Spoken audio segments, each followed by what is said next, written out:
Hello दोस्तों, मैं हूं आपका अपना द बुक गाय और आज हम आपके लिए लेकर आए हैं the law of human nature की बुक समरी। दोस्तों, इंसान के असली चेहरे को कैसे पहचानें, इंसान के चेहरे के पीछे छिपे असली इंसान को कैसे पहचानें, ये बुक इस बात को अच्छी तरह से बताती है। दोस्तों, चलिए फिर शुरू करते हैं। इंसानों ने अब तक काफ़ी चीज़ों के बारे में प्रोजेक्ट करना सीख लिया है। मौसम का पता हम लगा लेते हैं, कंपनी में कितना लॉस या प्रॉफिट होगा, शेयर मार्केट के बारे में, बहुत सारी चीज़ों के बारे में हम पता लगाते हैं, सीखते ही रहते हैं। इंसान की कुछ ऐसी कमजोरियां हैं जो वो अवॉइड नहीं कर पाता। हम लोग शॉर्ट माइंडेड होते हैं, लालची होते हैं, छोटी छोटी बातों पर गुस्सा कर लेते हैं। हम इंसानों का जो दिमाग है वो बदलता रहता है। हमारे अंदर सेल्फ डिफेंडिंग जैसी वीकनेस होती है। तो हम अगर अपनी कमजोरियों और लॉस को अच्छी तरह से समझ जाएं तो हम अपनी लाइफ को बेहतर बना सकते हैं। तब न तो कोई हमारा फ़ायदा उठा पाएगा, न ही हमें कोई अपने जाल में फंसा सकेगा।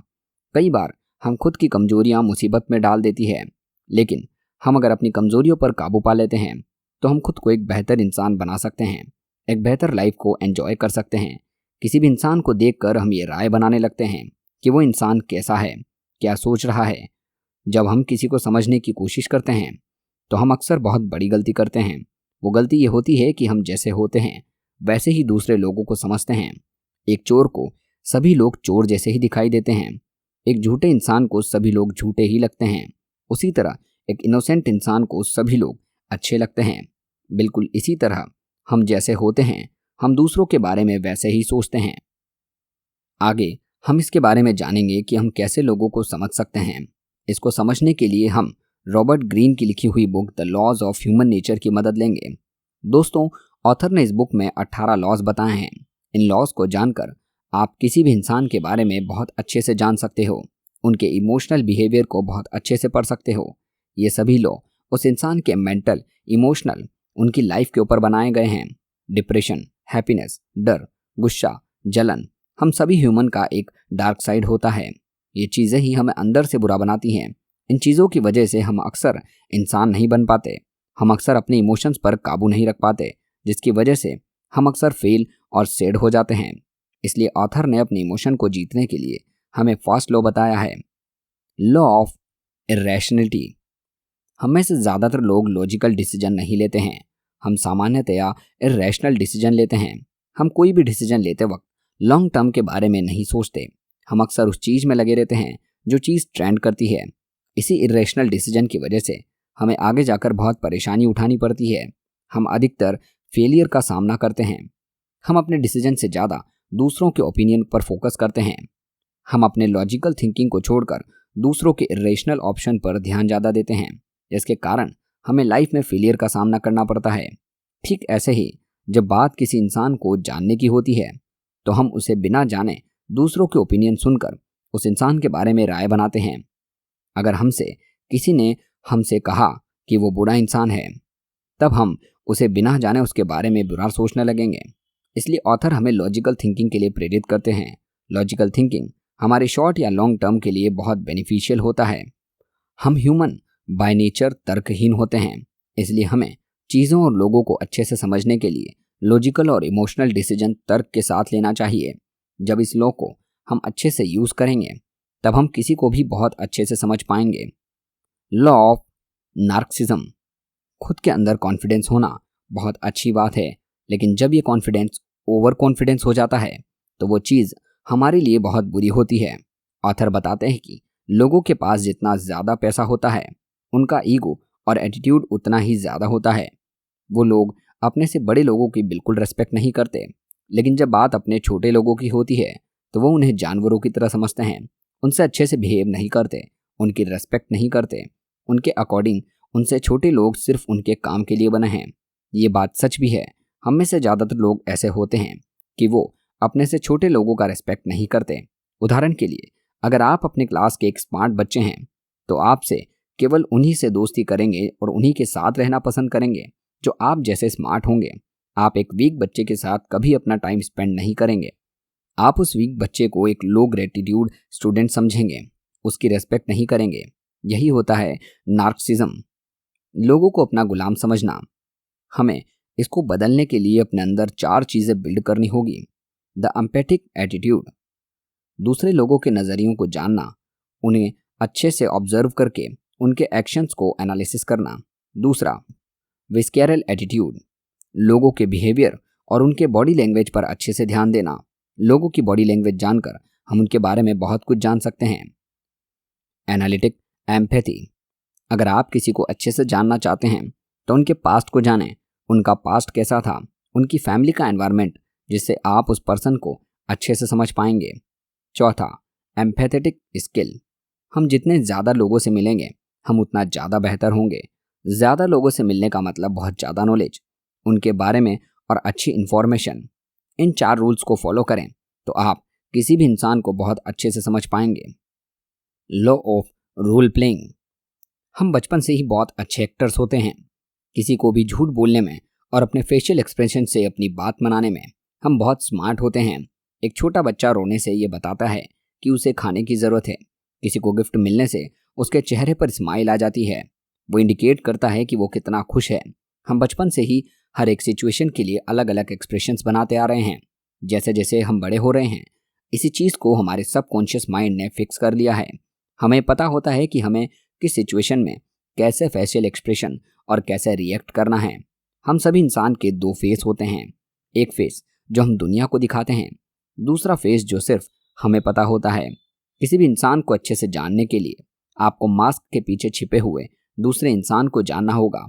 अगर आप मास्क के पीछे छिपे हुए उस इंसान की असली इंटेंशन को जान जाओगे तो आप उसके बारे में बहुत कुछ जान सकते हो। ऑथर बताते हैं कि किसी भी इंसान के मास्क के पीछे के इंसान को जानने का सबसे अच्छा तरीका है वो इंसान की बॉडी लैंग्वेज को अच्छे से रेट करना, क्योंकि हम अक्सर झूठ बोलते हैं लेकिन हमारी बॉडी लैंग्वेज कभी झूठ नहीं बोलती। अगर आप लोगों से बॉडी लैंग्वेज को पढ़ना सीख जाओगे तो आप किसी भी इंसान को बहुत अच्छे से जान जाओगे, उनके नेचर और उनके बिहेवियर को बहुत अच्छे से पहचान जाओगे। लॉ ऑफ कंपल्सिव बिहेवियर, किसी भी इंसान को समझने के लिए हमें उनके कैरेक्टर को बहुत अच्छे से समझना होगा। एक इंसान का कैरेक्टर उसके बारे में बहुत कुछ बताता है।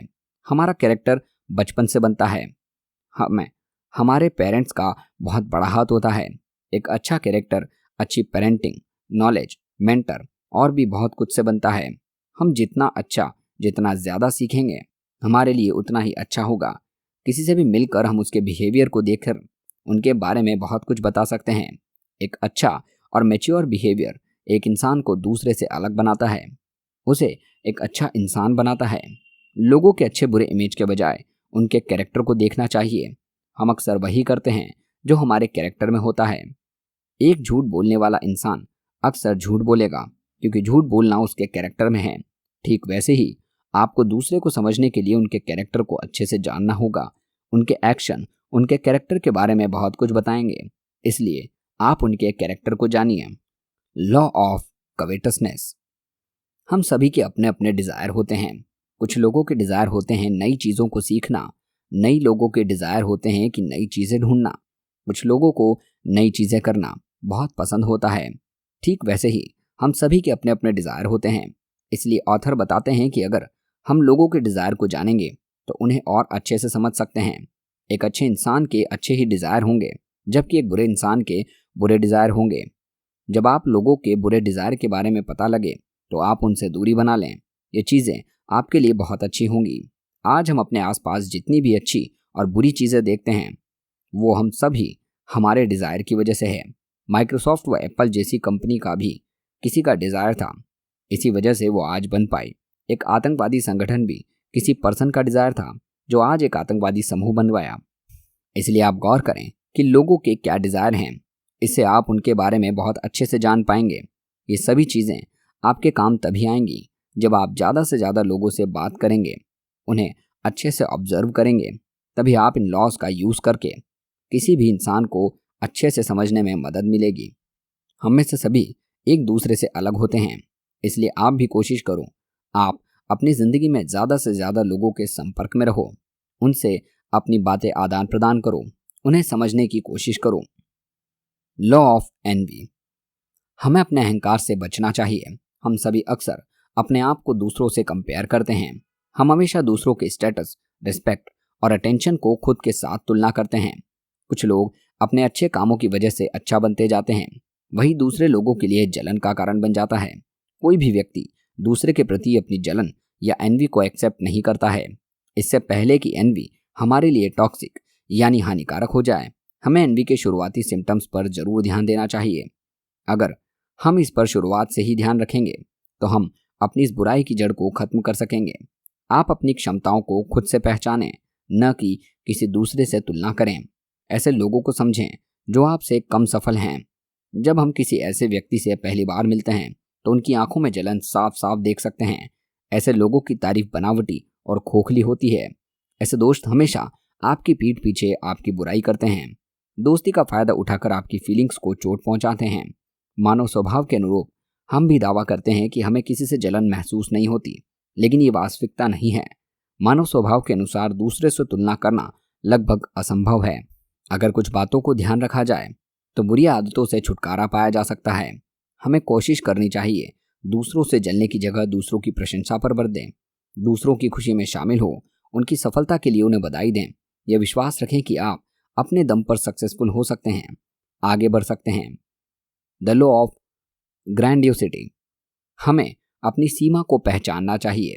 ऑथर कहते हैं कि हम सभी लोगों के अंदर खुद के बारे में बहुत ऊंची सोच होती है। जब हमारे विचार रियलिटी से अलग हो जाते हैं तो हम बनावटी होते जाते हैं। हम अपने आप को महान समझने लगते हैं। अक्सर एक छोटी सी सक्सेस भी लोगों को खतरनाक लेवल तक ले जाती है। हम ओवर कॉन्फिडेंस में आकर समझने लगते हैं कि हमारे पास गोल्डन टच है जिसकी वजह से हमें सक्सेस मिली है, लेकिन रियलिटी में हमारी सक्सेस के पीछे लक भी हो सकता है। हम कभी भी दूसरों की मेहनत पर उनको क्रेडिट नहीं देते हैं। यही कारण है कि हमारी सफलता बहुत देर तक नहीं टिकती। हमें अपने प्लान की सफलता पर ज़रूरत से ज़्यादा विश्वास होना, क्रिटिसिज्म या आलोचना होने पर गुस्सा आता है। किसी भी तरह के अधिकार को नापसंद करना एक दिखावटी इंसान की पहचान है। इसे मूल रूप से खत्म करके रियल होकर सोचना चाहिए। हमें अपने सक्सेस को कभी भी अपनी ग्रांटनेस नहीं समझनी चाहिए। ग्रांडेंसिटी यानी बड़ा बनने की इच्छा एक ऐसी एनर्जी है जो हम सभी में होती है। ये हमारे पास जो है उसे अधिक पाने के लिए, अपनी पहचान बनाने के लिए है, हमें एनकरेज करती है। समस्या ग्रांडियोसिटी की एनर्जी में नहीं है, समस्या उसमें है कि ये हमें किस तरह से यूज़ करते हैं। हमें इस एनर्जी का इस्तेमाल अपनी प्रॉब्लम्स को सॉल्व करने में करना चाहिए, अपने रिलेशनशिप्स को बेहतर बनाने में करना चाहिए, न कि खुद को दूसरों से ऊंचा दिखाने में करना चाहिए। The law of death Daniel. अपनी मृत्यु को ध्यान में रखें। हम में से ज़्यादातर लोग अपनी मौत के विचार को अवॉइड करते हैं, मौत की बात सोचकर डर जाते हैं, लेकिन इसकी जगह मौत की सच्चाई हमेशा हमारे दिमाग में होनी चाहिए। ये लाइफ एक दिन खत्म हो जाएगी। इसकी समझ ही हमारी ज़िंदगी को एक पर्पस देती है, अपने गोल्स की तरफ काम करने का एहसास दिलाती है। ये हमें इस बात की समझ देती है हमारी छोटी सी ज़िंदगी में क्या मायने रखता है और क्या नहीं। कुछ लोग दूसरों से अपने को अलग करके महान महसूस करते हैं, लेकिन हमें देखना चाहिए कि सबकी मौत होती है। ये सच्चाई हम सभी को समान बनाती है। ज़्यादातर इंसानों के लिए मौत एक डरावनी चीज़ है। हम केवल मौत से जुड़े दुख दर्द को देख पाते हैं, लेकिन हमें ज़रूरत है कि हम लाइफ की सच्चाई को एक्सेप्ट करें। इस अपॉर्चुनिटी का उपयोग कुछ नया सीखने और खुद को मजबूत बनाने में करें। मौत की सच्चाई को एक्सेप्ट करके हम अपनी लाइफ ज़्यादा खुलकर और टेंशन फ्री होकर जी सकते हैं। इससे हमारा काम भी बेहतर हो जाता है, हमारे रिलेशनशिप्स भी अच्छे हो जाते हैं। Change your circumstances by changing your attitude. Author कहते हैं अपना रवैया बदलकर अपनी परिस्थितियां बदलें। हम सभी दुनिया को अपनी तरह से देखते हैं। हर किसी का दुनिया को देखने का नज़रिया अलग होता है। ये हमारा एटीट्यूड होता है। ये डिसाइड करता है हमारी लाइफ में हमारे साथ क्या होगा। अगर आपका रवैया डर का है तो आपको नेगेटिव नज़र आएगी। आप अपनी गलती के लिए दूसरों को ब्लेम करेंगे। यदि हम डाउट महसूस करते हैं तो हमारी प्रेजेंस में भी दूसरे भी ऐसा ही एक्सपीरियंस करते हैं। हम अपना रवैया पॉजिटिव बताकर अपने प्रॉब्लम से सीख सकते हैं, अपॉर्चुनिटी को क्रिएट कर सकते हैं। हमें अपनी विल पावर की लिमिट को जानना चाहिए, देखना चाहिए कि वो हमें कितना दूर ले जाती है। हम अक्सर अपने बचपन की बुरी घटनाओं और जीवन को डर ब साथ ले चलते हैं। इसी के चलते हम एक नेगेटिव एटीट्यूड बना लेते हैं। हम सभी को राय बनाना पसंद होता है। हम दुनिया की सभी सच्चाइयों को भांति भांति जानते हैं। अन्य लोगों की तरह ही हम भी दुनिया को देखते हैं, लेकिन सच्चाई इसके उलट होती है। किन्हीं भी दो व्यक्तियों का नज़रिया एक सा नहीं हो सकता। कार्ल जंग का मानना है हमारा एटीट्यूड ही हमारे ब्रेन के काम करने और रिएक्ट करने की क्षमता है। नेगेटिव एटीट्यूड वाले लोग बचपन से ही दुनिया को नेगेटिवली देखते हैं। उन्हें लगता है कि कोई भी उनसे प्यार नहीं करता, वो सिर्फ क्रिटिसिज्म और धोखे की उम्मीद करते हैं। अपने खुद के नज़रिए को बड़ा करें, लोगों के बिहेवियर के पीछे के कारणों को जानने की कोशिश करें, खुद के जीवन का एक पर्पस बनाएं, उसे पाने के लिए अपनी लिमिटेशन से आगे बढ़ जाएं। इन सभी लॉज का यूज़ करके मैं लाइफ में भी करता हूँ, जिनसे मुझे लाइफ को और अच्छे से जीने का, लोगों को समझने का तरीका पता चलता है। इसलिए आप भी इन लॉज का यूज़ लाइफ में करिए और एक अच्छे इंसान बनिए। तो ये थी दोस्तों summary the law of human nature की। दोस्तों, अगर आपको ये बुक पढ़नी है तो लिंक नीचे डिस्क्रिप्शन में है, और साथ ही अगर आप फुल ऑडियो बुक सुनना चाहते हैं तो उसका लिंक भी मैं डिस्क्रिप्शन में दे दूंगा। आप हमारे दूसरे चैनल पर फुल ऑडियो बुक सुन सकते हैं। दोस्तों, आपको ये वीडियो कैसी लगी इस कमेंट में ज़रूर बताइए। इस वीडियो को लाइक और चैनल को सब्सक्राइब भी ज़रूर करिए। मिलते हैं अगली वीडियो में अगली समरी के साथ। धन्यवाद।